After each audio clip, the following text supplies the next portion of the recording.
আমার প্রিয় দেশবাসী, নমস্কার। মন কি বাতে আবার স্বাগত জানাই, অভিনন্দন জানাই আপনাদের। কয়েকদিনের মধ্যেই দরজায় কড়া নাড়বে ২০২৬ সাল। আর আজ যখন আমি কথা বলছি আপনাদের সঙ্গে, তখন পুরো একটা বছরের স্মৃতি ঘুরে ফিরে আসছে মনের মধ্যে। কত ছবি, কত আলোচনা, কত সাফল্য, যেগুলি এক সূত্রে বেঁধেছে দেশকে। ২০২৫ এমন কিছু মুহূর্ত দিয়েছে আমাদের, যা নিয়ে গর্বিত হয়েছেন প্রতিটি ভারতবাসী। দেশের প্রতিরক্ষা থেকে খেলাধুলোর ময়দান অবধি, বিজ্ঞানের পরীক্ষাগার থেকে বিশ্বের বড় বড় মঞ্চ পর্যন্ত প্রতিটি জায়গায় নিজের দৃঢ় পদচিহ্ন রেখেছে ভারত। এই বছর অপারেশন সিঁদুর প্রত্যেক ভারতীয়ের জন্য গর্বের প্রতীক হয়ে উঠেছে। বিশ্ব দেখেছে যে আজকের ভারত নিজের নিরাপত্তার ক্ষেত্রে কোনো আপোস করে না। অপারেশন সিঁদুর চলাকালীন দেশের বিভিন্ন প্রান্ত থেকে ভারত মায়ের প্রতি ভালোবাসা আর সমর্পণের ছবি সামনে এসেছে। মানুষজন নিজেদের মতো করে ব্যক্ত করেছেন নিজেদের অনুভূতি। বন্ধুরা, এই আবেগ তখনও দেখা গিয়েছিল যখন বন্দে মাতরমের ১৫০ বছর পূর্ণ হয়। আমি আপনাদের অনুরোধ করেছিলাম বন্দে মাতরম 150 যুক্ত করে নিজেদের বার্তা এবং পরামর্শ পাঠাতে। দেশের মানুষ অত্যন্ত উৎসাহের সঙ্গে অংশ নিয়েছেন এই অভিযানে। বন্ধুরা, খেলাধুলার ক্ষেত্রেও স্মরণীয় বছর হয়ে রইল ২০২৫। আমাদের পুরুষ ক্রিকেট দল আইসিসি চ্যাম্পিয়ন্স ট্রফি জিতেছে। মহিলা ক্রিকেট দল প্রথমবার জিতে নিয়েছে বিশ্বকাপ। ভারতের কন্যারা উইমেন্স ব্লাইন্ড টি-20 ওয়ার্ল্ড কাপ জিতে ইতিহাস রচনা করেছে। এশিয়া কাপ টি-20তেও গর্বের সঙ্গে উড়েছে তেরঙা পতাকা। প্যারা অ্যাথলিটরা বিশ্ব চ্যাম্পিয়নশিপে বহু পদক জিতে প্রমাণ করেছে কোনো বাধাই উদ্যমের পথ আটকাতে পারে না। বিজ্ঞান এবং মহাকাশ অভিযানের ক্ষেত্রেও বড় সাফল্যের স্বাক্ষর রেখেছে ভারত। প্রথম ভারতীয় হিসেবে ইন্টারন্যাশনাল স্পেস স্টেশনে পৌঁছেছেন শুভাংশু শুক্লা। পরিবেশ সংরক্ষণ এবং বন্যপ্রাণ রক্ষার সঙ্গে জড়িত অনেক উদ্যোগ উল্লেখযোগ্য হয়ে রইল ২০২৫ সালে। ভারতে চিতার সংখ্যাও এখন ৩০-এর বেশি হয়ে গিয়েছে। ২০২৫-এ আস্থা, সংস্কৃতি এবং ভারতের অসামান্য ঐতিহ্য ভাস্বর হয়ে উঠেছে। বছরের শুরুতে প্রয়াগরাজে মহাকুম্ভের আয়োজন গোটা বিশ্বকে বিস্মিত করেছে। বছরের শেষে অযোধ্যার রাম মন্দিরে ধ্বজারোহণ সমারোহ প্রতিটি ভারতীয়কে গর্বিত করেছে। স্বদেশী নিয়েও মানুষের উৎসাহ ছিল লক্ষণীয়।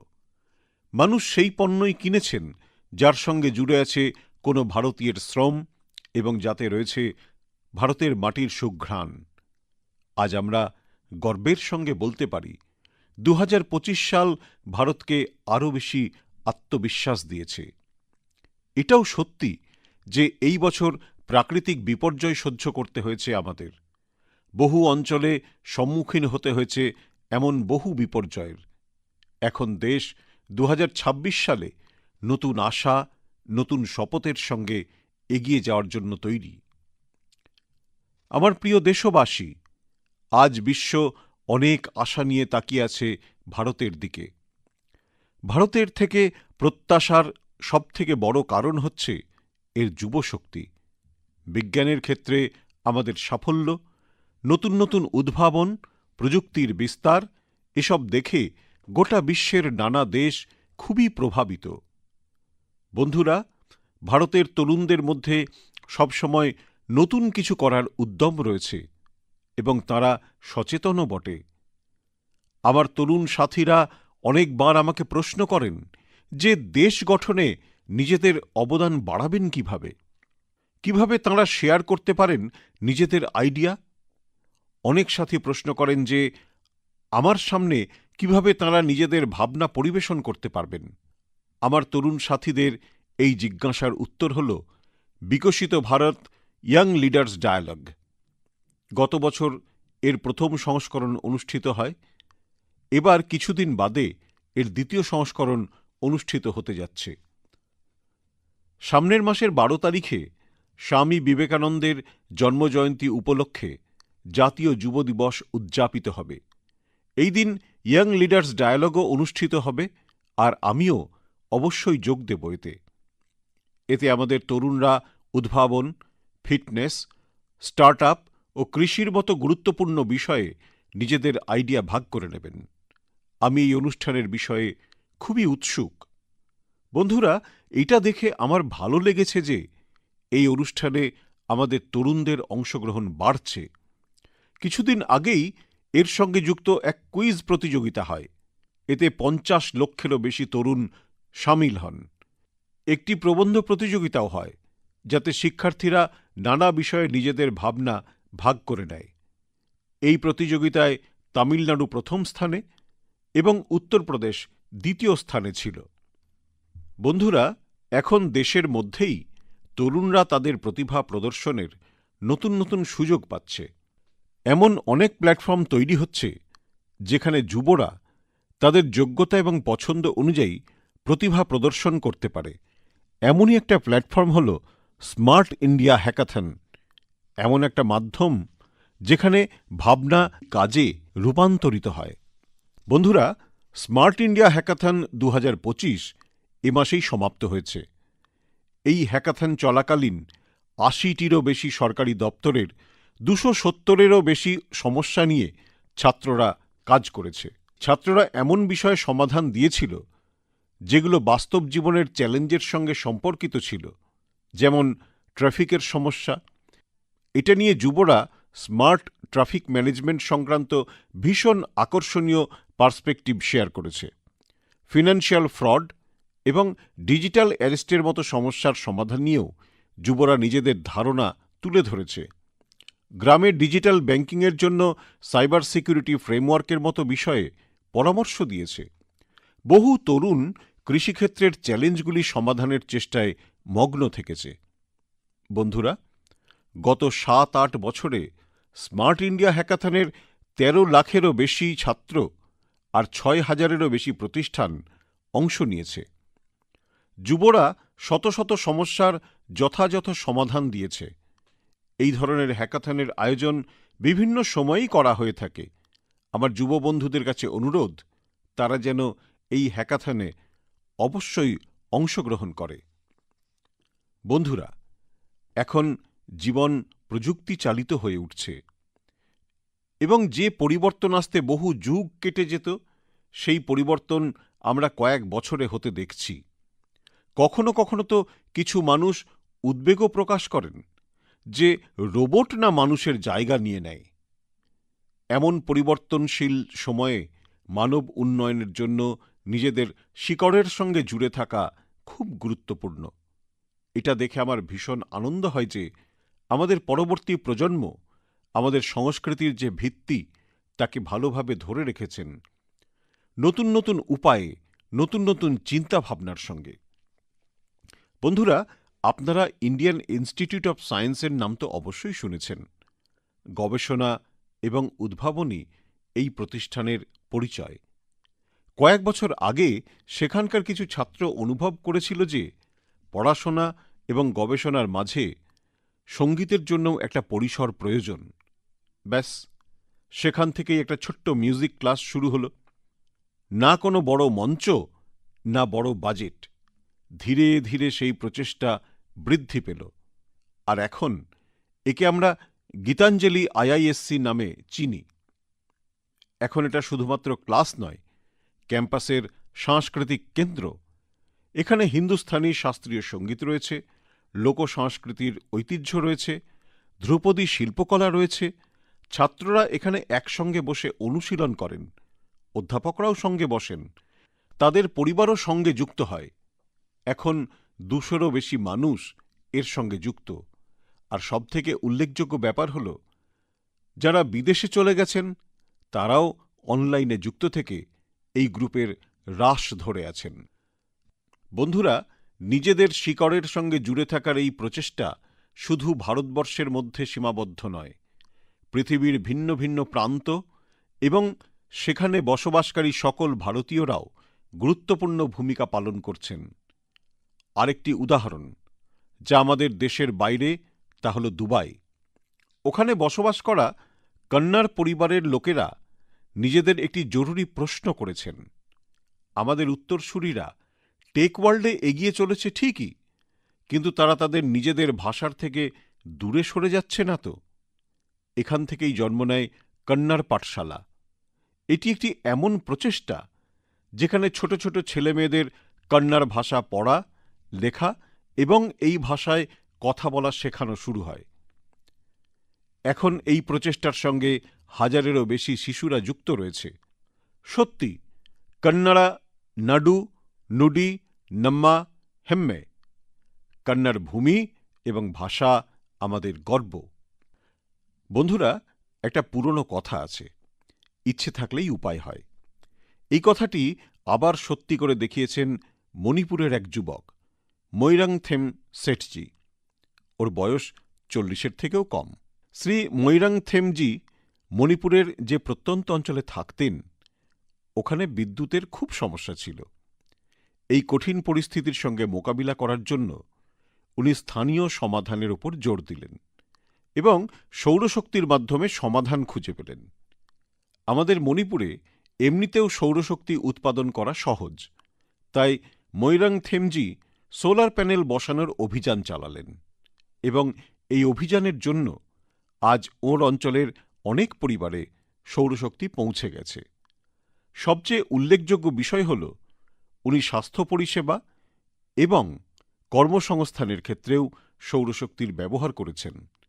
আজ ওর প্রচেষ্টায় মণিপুরের বেশ কিছু স্বাস্থ্যকেন্দ্রেও সৌরশক্তির ব্যবহার হচ্ছে। ওর এই কাজের জন্য মণিপুরের মেয়েদেরও অনেক লাভ হয়েছে। স্থানীয় মৎস্যজীবী এবং শিল্পীরাও এতে উপকৃত হয়েছেন। বন্ধুরা, এখন সরকার পিএম সূর্যঘর মুফত বিজলি প্রকল্পের আওতায় সোলার প্যানেল বসানোর জন্য সুবিধাভোগী প্রতিটি পরিবারকে প্রায় 75 থেকে 80 হাজার টাকা দিচ্ছে। মৈরাংথেমজির এই প্রচেষ্টা যদিও ব্যক্তিগত প্রচেষ্টা, কিন্তু সৌরশক্তির সঙ্গে জুড়ে থাকা প্রত্যেকটি অভিযানকে ত্বরান্বিত করছে। আমি মন কি বাতের মাধ্যমে ওকে আমার শুভকামনা জানাচ্ছি। আমার প্রিয় দেশবাসী, আসুন আমরা জম্মু কাশ্মীরের দিকে তাকাই। আমি জম্মু কাশ্মীরের সাংস্কৃতিক এবং ঐতিহাসিক ঐতিহ্য নিয়ে এমন একটি কাহিনী বর্ণনা করতে চাই যা আপনাকে গর্বে ভরিয়ে তুলবে। জম্মু কাশ্মীরের বারামুলায় জেহানপোরা নামে একটি অঞ্চল রয়েছে। ওখানে মানুষ বহু বছর ধরে অনেক উঁচু উঁচু টিলা দেখে আসছেন। সাধারণ এই টিলা, কেউই জানতেন না এগুলো কি। একদিন এর ওপর প্রত্নতাত্ত্বিকদের নজর পড়ল। যখন এই অঞ্চলটি ওরা খুঁটিয়ে দেখা শুরু করলেন, এই টিলাগুলি অন্য রকম দেখা গেল। এরপর এই টিলাগুলির বৈজ্ঞানিক নিরীক্ষণ শুরু হল। ড্রোন ক্যামেরার মাধ্যমে ওপর থেকে ছবি নেওয়া হলো, মাটির ম্যাপিং করা হলো, আর তারপর কিছু চমকে দেওয়া তথ্য সামনে এলো। জানা গেল এই টিলাগুলি প্রাকৃতিক নয়, এগুলি আসলে মানুষের তৈরি কিছু বড় ইমারতের অবশেষ। এই সময় আরেকটি চমৎকার বিষয় এর সঙ্গে যুক্ত হল। কাশ্মীর থেকে কয়েক হাজার কিলোমিটার দূরে ফ্রান্সের একটি সংগ্রহশালায় একটি পুরনো আবছা হয়ে আসা ছবি পাওয়া গেল। বারামুলার ওই ছবিতে 3টি বৌদ্ধ স্তূপ দেখা গিয়েছিল। এখান থেকেই সময়ের মোড় ঘুরে যায় এবং কাশ্মীরের একটি গৌরবময় অতীত সামনে আসে। এটা প্রায় 2000 বছর পুরনো ইতিহাস। কাশ্মীরের জেহানপোরার এই বৌদ্ধ পরিসর আমাদের মনে করিয়ে দেয় যে কাশ্মীরের অতীত কেমন ছিল, এর পরিচয় কতটা সমৃদ্ধ ছিল। আমার প্রিয় দেশবাসী, এখন আমি আপনাকে ভারত থেকে কয়েক হাজার কিলোমিটার দূরে এমন এক প্রচেষ্টার কথা বলবো যা হৃদয়স্পর্শী। ফিজিতে ভারতীয় ভাষা এবং সংস্কৃতির প্রসারের জন্য এক প্রশংসনীয় উদ্যোগ নেওয়া হচ্ছে। ওখানে নতুন প্রজন্মকে তামিল ভাষার সঙ্গে যুক্ত করার জন্য বেশ কয়েকটি স্তরে ক্রমাগত চেষ্টা চালিয়ে যাওয়া হচ্ছে। গত মাসে ফিজির রাকি রাকি অঞ্চলের একটি স্কুলে প্রথমবার তামিল দিবস পালন করা হয়। ওই দিন বাচ্চারা এমন এক মঞ্চ পায় যেখানে তারা মুক্ত হৃদয়ে নিজের ভাষার প্রতি গৌরব ব্যক্ত করেছিল। বাচ্চারা তামিল ভাষায় কবিতা শোনায়, ভাষণ দেয় এবং নিজেদের সংস্কৃতিকে সম্পূর্ণ আত্মবিশ্বাসের সঙ্গে মঞ্চে উপস্থাপন করে। বন্ধুরা, দেশের অভ্যন্তরেও তামিল ভাষার প্রসারের জন্য নিরন্তর কাজ হয়ে চলেছে। কিছুদিন আগেই আমার নির্বাচনী কেন্দ্র কাশীতে চতুর্থ কাশী তামিল সঙ্গমম আয়োজিত হয়েছিল। এখন আমি আপনাদের একটি অডিও ক্লিপ শোনাচ্ছি। আপনারা শুনুন আর অনুমান করুন এই বাচ্চারা যারা তামিল বলার চেষ্টা করছে তারা কোন জায়গার। வணக்கம். பாரத் அரசங்கதல் ஓரே பாரதம் உன்னத பாரதம் நடத்தப்பட்ட காசி தமிழ் சங்கமம் 4 தமிழ் கற்போம் நான் ரொம்ப கார்க்க உதாரணத்துக்கு ஏன் தமிழில் ಇಂಟ್ರೊಡಕ್ಷನ್ ಕಾಸಿಯೋಡು ಭೂಮಿಲ್ ನಾನು ಪಾಯಲ್ ಪಟೇಲ್ ಅರಸು ಕ್ವೀನ್ಸ್ ಇಂಟರ್ ಕಾಲೇಜ್ की मानवी अनेवरकुम येन वड़क्कम। বন্ধুরা, আপনারা জেনে অবাক হবেন তামিল ভাষায় এত সহজে নিজের ভাব প্রকাশ করতে পারা এই বাচ্চারা কাশীর, বারাণসীর। এদের মাতৃভাষা হিন্দি, কিন্তু তামিল ভাষার প্রতি আকর্ষণ এদের তামিল শিখতে উদ্বুদ্ধ করেছে। এই বছর বারাণসীতে কাশী তামিল সঙ্গমমের সময় তামিল শেখার প্রতি বিশেষ জোর দেওয়া হয়। লার্ন তামিল, তামিল কারাকালাম এই থিমের অন্তর্গত বারাণসীতে 50-এরও বেশি স্কুলে বিশেষ অভিযান চালানো হয়। এরই ফল এই অডিও ক্লিপে আমরা শুনতে পাই। एन्न पेर वैष्णव नान निवेदिता शिक्षा सदन बालिका इंटर कॉलेज वाराणसी पढ़िक्किरेन नान काशी तमिल करकलाम 4.0 ला तमिल भाषा टिक्कावुम इल्लुवम करेन इंधा वयपुक्क पराधान नरेंद्र मोदी अवगलेगु नान नंटी सोलिगरेन। বন্ধুরা, তামিল ভাষা পৃথিবীর প্রাচীনতম ভাষা। তামিল সাহিত্যও অত্যন্ত সমৃদ্ধ। আমি মন কি বাতে কাশী তামিল সঙ্গমমে অংশ নেবার ইচ্ছা প্রকাশ করেছিলাম।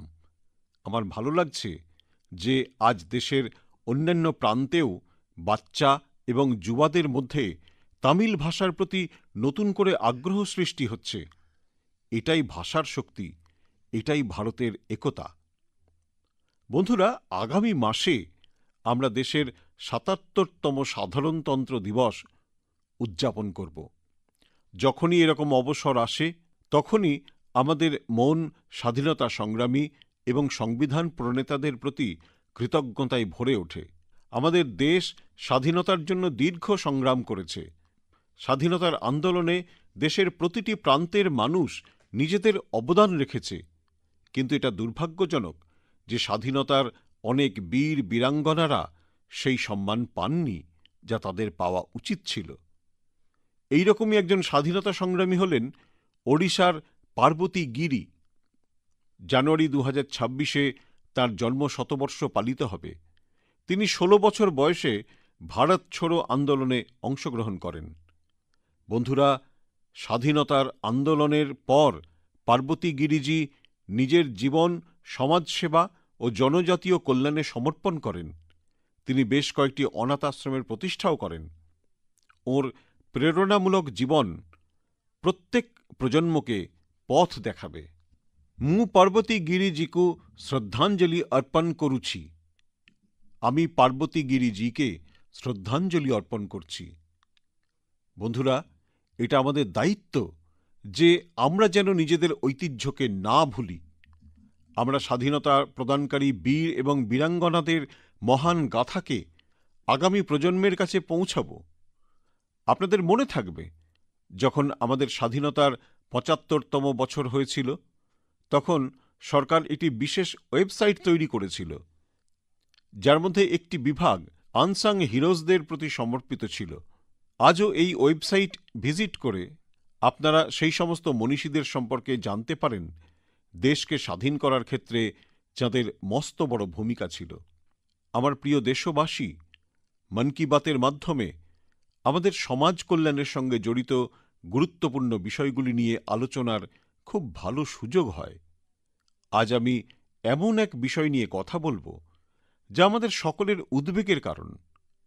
আইসিএমআর অর্থাৎ Indian council of medical research সম্প্রতি একটি রিপোর্ট প্রকাশ করেছে, যাতে বলা হয়েছে নিউমোনিয়া ও ইউটিআই এর মতন অনেকগুলি অসুখের সঙ্গে লড়াই করার মতো অ্যান্টিবায়োটিক ওষুধগুলি কম কার্যকর প্রমাণিত হচ্ছে। আমাদের সকলের জন্য এটি একটি অত্যন্ত উদ্বেগের বিষয়।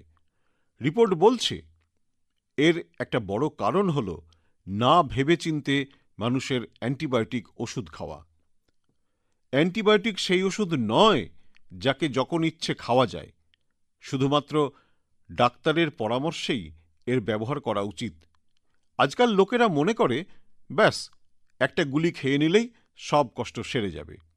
আর এটাই কারণ যে অসুখ এবং সংক্রমণে অ্যান্টিবায়োটিক ওষুধ কাজ করছে না। আমি আপনাদের সকলের কাছে অনুরোধ করছি, দয়া করে নিজেদের মন মতো ওষুধের ব্যবহার বন্ধ করুন। অ্যান্টিবায়োটিক ওষুধের ক্ষেত্রে তো একথা মনে রাখা খুবই জরুরি। আমি তো এটাই বলবো, মেডিসিনসের জন্যে গাইডেন্স আর অ্যান্টিবায়োটিক্সের জন্য ডাক্তারের দরকার। এই অভ্যাস আপনার স্বাস্থ্যকে ভালো রাখতে খুব সাহায্য করবে।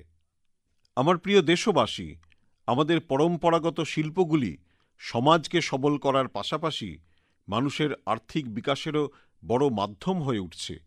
অন্ধ্রপ্রদেশের নার্সাপুরম জেলার লেস ক্রাফটের চর্চা এখন সারা দেশ জুড়ে বাড়ছে। এই লেস ক্রাফট শিল্পটি অনেক প্রজন্ম ধরে মহিলাদের হাতে রয়েছে। অত্যন্ত ধৈর্য ও সূক্ষ্মতার সঙ্গে দেশের নারী শক্তি এর সংরক্ষণ করেছেন। আজ এই পরম্পরাকে এক নতুন রং ও রূপ দিয়ে এগিয়ে নিয়ে যাওয়া হচ্ছে। অন্ধ্রপ্রদেশ সরকার ও নাবার্ড একযোগে কারিগরদের নতুন ডিজাইন শেখাচ্ছেন, উন্নততর স্কিল ট্রেনিং দিচ্ছেন এবং নতুন বাজারের সঙ্গে সংযুক্ত করছেন। নার্সাপুরম লেস জিআই ট্যাগও পেয়েছে। আজ এর মাধ্যমে 500রও বেশি প্রোডাক্ট তৈরি হচ্ছে এবং 250রও বেশি গ্রামে প্রায় 1 লক্ষ মহিলা এতে কাজ পাচ্ছেন। বন্ধুরা, মন কি বাত এমন মানুষদের সামনে আনারও মঞ্চ যারা নিজেদের পরিশ্রমের দ্বারা শুধু পরম্পরাগত শিল্পকে এগিয়ে নিয়ে যাচ্ছেন তাই নয়, উপরন্তু তার মাধ্যমে স্থানীয় মানুষদের সশক্তিকরণ করছেন। মণিপুরের চূড়াচাঁদপুরে মার্গারেট রামথার সিএমজি এমনই এক প্রয়াস চালাচ্ছেন। উনি মণিপুরের পরম্পরাগত উৎপাদনগুলিকে, সেখানকার হ্যান্ডিক্রাফটকে, বাঁশ ও কাঠের তৈরি দ্রব্যকে এক বৃহৎ প্রসারিত দৃষ্টিভঙ্গিতে দেখেছেন এবং সেই দৃষ্টিভঙ্গি থেকেই উনি একজন হ্যান্ডিক্রাফট আর্টিস্ট থেকে মানুষের জীবনে পরিবর্তন আনার এক মাধ্যম হয়ে উঠেছেন। আজ মার্গারেটজির ইউনিটে 50 জনেরও বেশি শিল্পী কাজ করছেন এবং তাঁরা নিজ পরিশ্রমে দিল্লি সহ দেশের বিভিন্ন রাজ্যে তাদের নিজেদের প্রোডাক্টের এক মার্কেটও ডেভেলপ করেছেন। বন্ধুরা, মণিপুর থেকেই আরেকটি উদাহরণ। সেনাপতি জেলার বাসিন্দা চোখনে কৃচেনা, তার পুরো পরিবার পরম্পরাগত কৃষিকাজের সঙ্গে যুক্ত ছিলেন। কৃচেনা এই পরম্পরাগত অভিজ্ঞতাকে আরও বিস্তৃত করলেন। তিনি ফুলের চাষকে নিজের ভালোবাসায় পরিণত করলেন। আজ তিনি এই কাজে আলাদা আলাদা বাজারের সঙ্গে যুক্ত হচ্ছেন এবং নিজের অঞ্চলের লোকাল কমিউনিটিকেও সবল করছেন। বন্ধুরা, এই উদাহরণ একথা বলে যে যদি পরম্পরাগত জ্ঞানকে আধুনিক দৃষ্টিভঙ্গির সঙ্গে এগিয়ে নিয়ে যাওয়া যায়, তাহলে তা আর্থিক বিকাশের বড় অবলম্বন হয়ে ওঠে। আপনার আশেপাশেও যদি এমন সাফল্যের কাহিনী থাকে, তাহলে আমার সঙ্গে অবশ্যই শেয়ার করবেন। বন্ধুরা, আমাদের দেশের সবচেয়ে সুন্দর বিষয় এটা যে বছরভর সব সময় দেশের কোনো না কোনো অঞ্চলে উৎসবের আবহ থাকে। আলাদা আলাদা পার্বণ উদযাপন তো থাকেই, পাশাপাশি বিভিন্ন রাজ্যের স্থানীয় উৎসবও আয়োজিত হতে থাকে। আপনি যদি ঘুরতে চান, তাহলে দেশের কোনো না কোনো প্রান্ত এক অনন্য উৎসব নিয়ে প্রস্তুত। এরকমই এক উৎসব এখন কচ্ছের রণে চলছে। এবছর 23শে নভেম্বর শুরু হয়ে আগামী 20 ফেব্রুয়ারি পর্যন্ত এই উৎসব চলবে। এখানে কচ্ছের লোকসংস্কৃতি, লোকসঙ্গীত, নৃত্য আর হস্তশিল্পের বৈচিত্র্য আপনি দেখতে পাবেন। কচ্ছের শুভ্র রণের সৌন্দর্য দেখাটাই এক সুখের অনুভূতি। রাতের বেলা যখন শুভ্র রণে জ্যোৎস্না ছড়িয়ে পড়ে, সেই দৃশ্য মন্ত্রমুগ্ধ করে দেওয়ার মতো। রণ উৎসবের টেন্ট সিটি ভীষণ জনপ্রিয়। আমি খবর পেয়েছি গত 1 মাসে দেশের বিভিন্ন প্রান্ত থেকে এবং বিদেশ থেকেও 2 লক্ষেরও বেশি মানুষ এই রণ উৎসবে অংশ নিয়েছেন। আপনিও যখনই সুযোগ পাবেন এই ধরনের উৎসবে অবশ্যই অংশগ্রহণ করবেন আর ভারতের বৈচিত্র্যের আনন্দ উপভোগ করবেন। বন্ধুরা, 2025-এর মন কি বাতের এটি শেষ পর্ব। এবার আমরা 2026-এর মন কি বাতে এরকমই উদ্যম, উৎসাহ এবং আন্তরিকতার সঙ্গে নিজের মনের কথা বলার জন্য মন কি বাত অনুষ্ঠানে যুক্ত হব। নতুন শক্তি, নতুন বিষয়, নতুন প্রেরণায় পরিপূর্ণ করে দেওয়ার মতো দেশবাসীর অগণিত গাথা আমাদের সকলকে মন কি বাতে একত্রিত করে। প্রতি মাসে এরকম অনেক বার্তা আমার কাছে আসে, যাতে দেশবাসী বিকশিত ভারত নিয়ে তাদের দৃষ্টিভঙ্গি বিনিময় করেন। তাদের থেকে পাওয়া পরামর্শ এবং এই বিষয়ে তাদের প্রয়াস দেখে যেসব কথা আমার কাছে অবধি পৌঁছায়, তাতে এই বিশ্বাস আরও মজবুত হয় যে বিকশিত ভারতের সংকল্প নিশ্চয়ই বাস্তবায়িত হবে। এই বিশ্বাস দিনে দিনে আরও মজবুত হয়ে উঠছে। 2026 সাল এই সংকল্প সিদ্ধির এক গুরুত্বপূর্ণ পর্যায় হবে। আপনি এবং আপনার পরিবারের জীবন সুখের হোক, এই কামনার সঙ্গে এই পর্ব থেকে বিদায় নেওয়ার আগে একটা কথা নিশ্চয়ই বলবো, ফিট ইন্ডিয়া মুভমেন্ট। আপনাকেও ফিট থাকতে হবে। শীতের এই মরশুম ব্যায়াম করার জন্য উপযুক্ত। ব্যায়াম করুন। আপনাদের সকলকে 2026-এর অনেক অনেক শুভকামনা। ধন্যবাদ। বন্দে মাতরম।